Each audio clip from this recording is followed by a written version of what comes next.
Hi hello welcome to our channel. Bigg Boss 8 grand launch చూశాక నాకైతే ఏమనిపించిందో మీతో share చేసుకుంటాను. హానెస్ట్గా చెప్పాలి అంటే అందులో ఒకరిద్దరు తప్ప ఎవ్వరూ తెలియదు. మామూలుగా బిగ్ బాస్ అంటే ఫ్యామిలీ ఆడియన్స్ కూడా కొంతమంది చూస్తారు.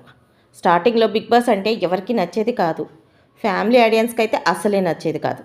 కానీ తర్వాత ఫ్యామిలీ ఆడియన్స్ అంటే సీరియల్స్ చూసేవాళ్ళు కూడా బిగ్ బాస్లోకి రావడం వల్ల వాళ్ళు కూడా బిగ్ బాస్ చూడటం స్టార్ట్ చేశారు. అయితే ఈ బిగ్ బాస్ 8 గ్రాండ్ లాంచ్ చూస్తే సీరియల్ చూసే వాళ్ళకి ఒక్కరికి కూడా అంటే ఫ్యామిలీ ఆడియన్స్కి లేదా సీరియల్స్ చూసే వాళ్ళకి లేదా టీవీ ఆడియన్స్కి ఒక్కరు కూడా తెలిసే అవకాశం లేదు. ఒక్క నిఖిల్ తప్ప. నిఖిల్ సీరియల్ యాక్టర్ కాబట్టి నిఖిల్ తెలిసే అవకాశం ఉంది.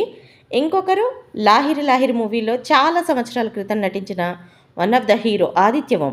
మిగిలిన వాళ్ళందరినీ కూడా సోషల్ మీడియా అంటే మోస్ట్ ఆఫ్ కంటెస్టెంట్స్ని ఇన్స్టాగ్రామ్ నుంచి తీసుకొచ్చారు. వాళ్ళంతా ఎవరో టీవీ ఆడియన్స్కి తెలిసే అవకాశమే లేదు. అయితే ఈసారి బిగ్ బాస్లో హిందీ బిగ్ బాస్ కాన్సెప్ట్ స్పష్టంగా కనిపించింది. మామూలుగా గత సీజన్లో కేటగిరీకి ఒకరిని తీసుకొచ్చేవాళ్ళు, ఒక సింగర్, ఒక సోషల్ మీడియా ఇన్ఫ్లుయెన్సర్, ఒక సీరియల్ యాక్టర్, ఒక సీనియర్ యాక్ట్రెస్ ఇలా. ఈసారి కంప్లీట్గా different Hindi Bigg Boss team వాళ్ళు సెలెక్ట్ చేశారు అని అనిపిస్తోంది. ఇక ఈ సీజన్ ఎంతవరకు హిట్ అవుతుందో మరి వేచి చూడాలి. ఇంకా గ్రాండ్ లాంచ్లో జరిగిన కొన్ని టాస్క్ల గురించి మాట్లాడితే లాస్ట్లో అనిల్ రావుపూడి గారు వచ్చి నాగమణి కంట బయటికి తీసుకెళ్తారు కదా, కానీ పాపం తను చాలా ఎమోషనల్గా ఫీల్ అయ్యాడు. చాలా కోపంగా ఎమోషనల్గా బయటికి వెళ్ళిపోతూ ఉంటాడు. అయితే ఫ్రాంక్ అని చెప్తారు లాస్ట్లో, కానీ ఈ టాస్క్ అంటే ఈ ఫ్రాంక్ వెనుక స్ట్రాటజీ ఉంది. ఈ ఫ్రాంక్ ఉద్దేశం ఏంటంటే అది నామినేషన్స్లో ఉపయోగపడుతుంది అని అనుకుంటున్నా.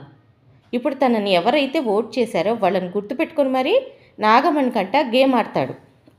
అంతే కదా, బిగ్ బాస్లో ఏది చేసినా ఒక రీజన్ ఉంటుంది. కంటెస్టెంట్స్ అయితే కంప్లీట్గా అందరూ కొత్త వాళ్ళే, అంటే టీవీ ఆడియన్స్కి తెలియని వాళ్ళు, సోషల్ మీడియా ఇన్ఫ్లుయెన్సర్స్. ఇక లాస్ట్లో బిగ్ బాస్ మాట్లాడుతూ ఈసారి సీజన్ చాలా కొత్తగా ఉండబోతుంది అన్నారు. కొత్తగా ఉంటుందా చెత్తగా ఉంటుందా పోను పోను చూడాల్సిందే. ఎంటర్టైన్మెంట్కి, ఫన్కి, ట్విస్టులకి, టర్నులకి లిమిట్లెస్ అని చెప్తున్నారు. కానీ షో ఫ్లాప్ కాకుండా, లిమిట్ కాకుండా చూసుకుంటే బాగుంటుంది. కంటెస్టెంట్స్ని బట్టి అయితే షో పెద్దగా బాగుండే అవకాశం లేదు అనిపిస్తుంది. రాను రాను చూడాల్సిందే. ఇక ప్రైజ్ మనీ విషయానికి వస్తే 0 అని చూపించారు. అది తర్వాత గెలుచుకోవాలి అంటే ఏదైనా సరే గెలుచుకోవాల్సిందే. ఈసారి బిగ్ బాస్ సీజన్ ఎంత హిట్ అవుతుందో ఫ్లాప్ అవుతుందో ఏంటో చూడాల్సిందే. బిగ్ బాస్ అప్డేట్స్ కోసం వెంటనే మన ఛానల్ని సబ్స్క్రైబ్ చేసుకోండి.